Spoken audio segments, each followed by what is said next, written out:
So we'll just go ahead and get right into things. Probably I want to talk about the rotor first. So it looks like you have just one rotor right now. I don't see another one.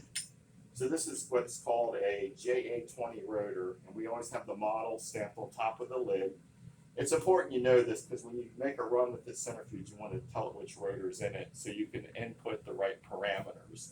It will do its own ID functions when you do a test spin. However, so you can set the run up properly, you want to make sure you have the right rotor type. I'll show you how to do that. So all of our rotors have the type and the max speed on the top. This is a JA20. This, without adapters, runs 50 ml tubes.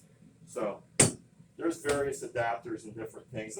Looks like they got some adapters maybe to run some smaller tubes maybe. I'm not sure. Oh, this is for 15 ml, it'll tell you. So there's different adapters that you can get for this.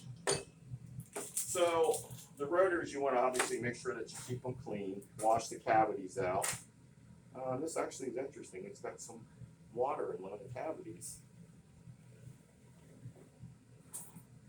That's interesting. That was a decent amount. Yeah, I'm not sure. Maybe they were. You said it was on this morning and cooling. Well, it had. Like So it may have condensed? There was some condensation, but It that's a probably lot. condensed. That's a lot. Okay.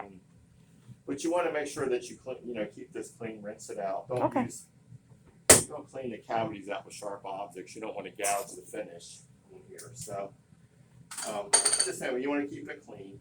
The other thing you want to make sure you do, always make sure that you keep the O-rings in place. So this has an outer lid O-ring, and there's a little one here.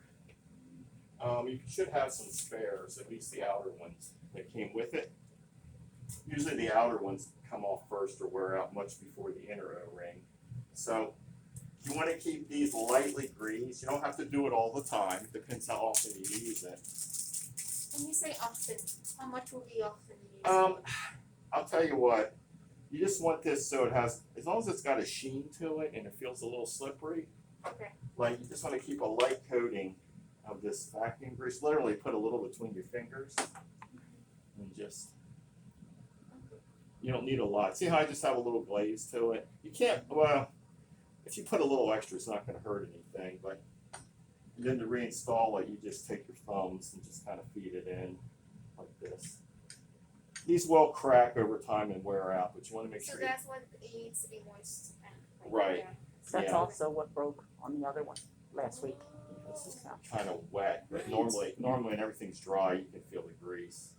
And there's an inner one here, a smaller one. So what these O-rings do is they seal the interior of the rotor from keeping it atmosphere.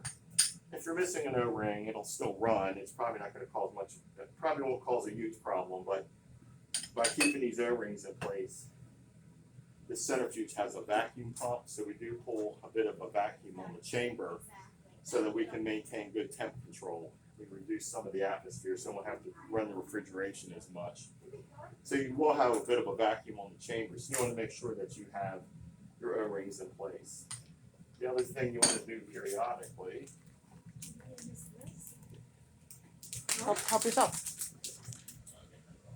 of course I don't think this one's been open, but I'll do it. It does have a little grease on it. I have to get some to open that, but you want to put a little bit of this lubricant on this threads once in a while. It has a little bit, but ideally maybe just a dab. You want to keep these threads lightly lubricated.